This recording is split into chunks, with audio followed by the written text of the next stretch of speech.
bienvenue sur ma chaîne Les Folies de Nani. Je suis très contente de vous retrouver dans une nouvelle vidéo. Vous l'avez vu dans le titre, on se retrouve pour une story time Louis Vuitton. C'est parti, let's go! Alors si ce n'est pas déjà fait, avant toute chose, je vous invite à cliquer sur s'abonner pour ne rater aucune de mes nouvelles vidéos. Activez la petite cloche. Donc, comme je vous l'ai dit, story time, ça fait, j'ai l'impression, hyper longtemps que je ne vous ai pas fait de story time. Donc, vous allez découvrir, restez bien jusqu'à la fin pour savoir si après cette story time, il y aura un unboxing ou pas. Alors, pour rappel, je vous épingle juste ici ma dernière vidéo, ma dernière vidéo Wishlist Luxe, dans lequel, vous le savez, il y avait plusieurs articles Louis Vuitton et en fait, j'ai eu la chance de me rendre dans la boutique Louis Vuitton de Porto Cervo en Sardaigne. Alors avant ça, s'il vous plaît, arrêtons-nous 2 petites secondes sur la beauté de la boutique. Alors j'ai pas osé en tout cas sortir plus que ça mon téléphone, mais je vais essayer de vous incruster quelques images en même temps que je blablate pour vous montrer Porto Cervo. Donc pour celles et ceux qui ne connaissent pas, c'est dans le nord de la Sardaigne, c'est un petit port où vous retrouvez des boutiques très intimistes, boutiques de luxe. Donc je suis rentrée chez Louis Vuitton, Dior et Hermès. Alors il n'y avait pas de boutique Chanel malheureusement. Enfin malheureusement, non, j'avais rien besoin ni aucun budget pour acheter chez Chanel. Mais voilà, je suis rentrée dans la boutique de chez Hermès qui était très belle aussi. Mais je pense que vraiment celle de Louis Vuitton était un cran au-dessus. Et en plus, on va s'arrêter 2 petites secondes sur la gentillesse de la vendeuse.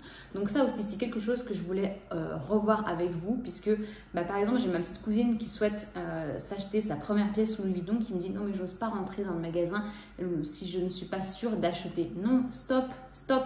Les vendeurs et les vendeuses sont aussi pour vous donner leur rôle de conseil et vous avez le droit sur un article, ce n'est pas parce que c'est un article cher que vous devez acheter, bien au contraire, j'ai envie de vous dire, quand c'est un article cher, on a le droit de se prendre le temps de la réflexion, encore plus que quand on rentre dans un magasin tel que Pinky, H&M ou Zara, où là, à la limite, même si vous achetez un peu, entre guillemets, sur un coup de tête, ça a moins d'impact financier sur votre budget que quand vous achetez une pièce de luxe.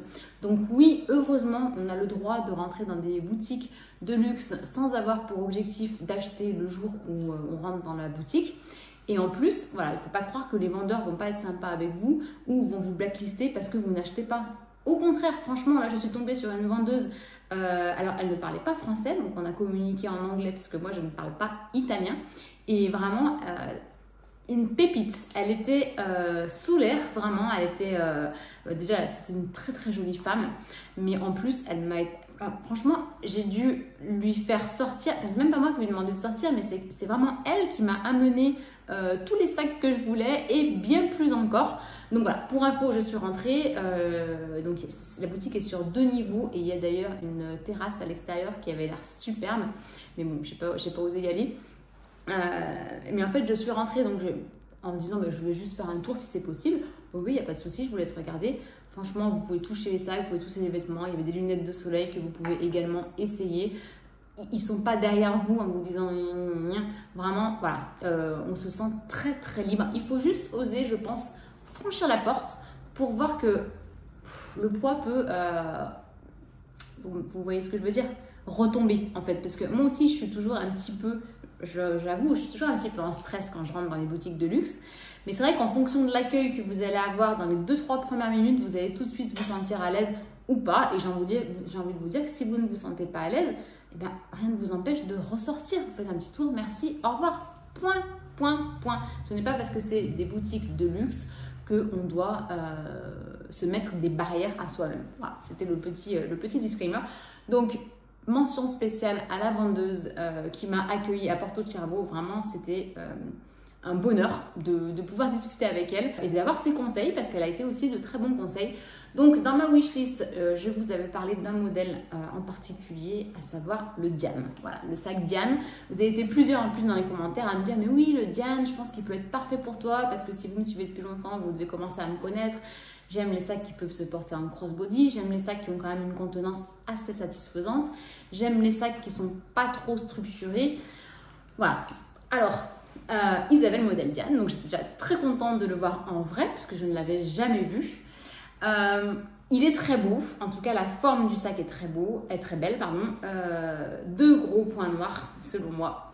Le premier, c'est la bandoulière qui malheureusement n'est pas réglable, donc vous le verrez sur les images. Le porté même en crossbody est beaucoup trop long sur mon gabarit et ils ne reprennent pas les bandoulières. Enfin, ils ne peuvent pas les recouper et les rétrécir. Donc Louis Vuitton, pourquoi n'avez-vous pas fait des bandoulières réglables sur le modèle Diane? Je ne comprends pas.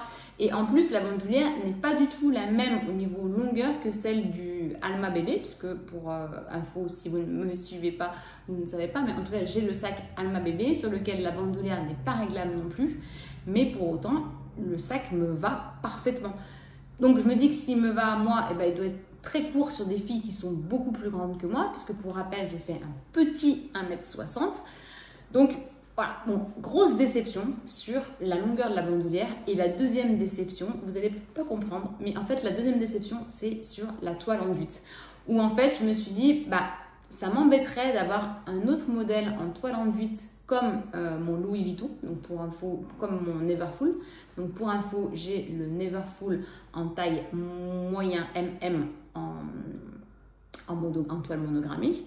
Et je me suis dit en fait, bah, non, j'ai déjà mon Neverfull, ça m'embêterait d'avoir un autre sac dans la même toile. Voilà. Alors en plus, quand je l'ai montré à mon chéri, parce que je suis allée toute seule à la boutique, il m'a dit ah non mais s'il te plaît pas cette toile, on voit que des copies de ça. Donc je pense que même si vous n'êtes pas hyper calé en termes de luxe, je pense que vous connaissez tous et toutes, enfin tout le monde en tout cas reconnaît dans la rue la toile monogrammée de Louis Vuitton parce qu'elle a été tellement copiée, recopiée et surcopiée que voilà. Donc ça a été un non catégorique. Franchement voilà, c'est le sac sur lequel j'ai absolument pas eu de coup de cœur.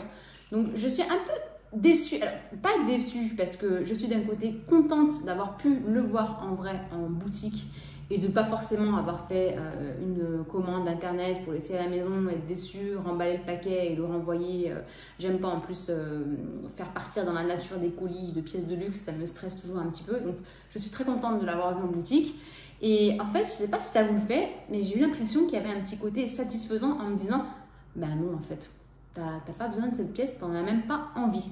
Donc voilà, déjà un sac que je raye de ma wishlist. Donc ensuite, qu'est-ce qu'elle m'a montré? Elle m'a montré le Speedy 20 avec la bandoulière. Alors franchement, il est très très mignon. Je l'ai passé, pareil, sur mon gabarit, je trouve qu'il me va plutôt bien. S'il y avait eu un coloris qui m'aurait tapé dans l'œil, donc en fait ça, sur les coloris des Speedy 20, en fait, ils en sortent plusieurs par saison, qui sont d'ailleurs souvent en édition limitée, donc on ne retrouve pas. Donc si vous avez un coup de cœur, il faut vraiment y aller. Mais là, c'est vrai qu'il y avait beaucoup de pièces avec des couleurs orange. Moi, le orange, c'est pas du tout une couleur que je porte. Donc voilà, j'ai pas eu de coup de cœur sur un coloris en particulier du Speedy 20. Mais par contre, il reste sur ma wishlist parce qu'en termes de dimension et de capacité, franchement, c'est un sac qui est trop mignon. J'aurais aimé le voir en taille homme. Alors, je sais plus s'il s'appelle Speedy 20 aussi ou pas, mais vous savez, en toile monogrammée noire, en full black. Parce que je pense que c'est un modèle qui peut me taper dans l'œil. Mais voilà, je n'ai pas eu de coup de cœur, donc je ne l'ai pas acheté non plus. Et la troisième pièce sur laquelle on s'est arrêté, c'est un sac à dos. Je vous l'ai dit dans ma wishlist que je n'avais pas de sac à dos dans ma collection. Enfin, si, j'en ai un qui a rejoint ma collection là il n'y a pas longtemps, mais que je ne vous ai pas encore montré, mais on n'est pas sur un sac de luxe. En tout cas, voilà, je n'ai pas de sac à dos et j'aimerais vous faire une vidéo wishlist spéciale sac à dos. D'ailleurs, dites-moi dans les commentaires si vous avez des sacs à dos de luxe à me recommander. Là, en l'occurrence, il y en avait un. Alors, je crois qu'il s'appelle juste sac à dos si ma mémoire est bonne. Il n'a pas de nom spécifique. Il existait dans un beige que j'ai essayé qui était très doux, très beau. Et il existait également la même version, mais dans un ton rose clair.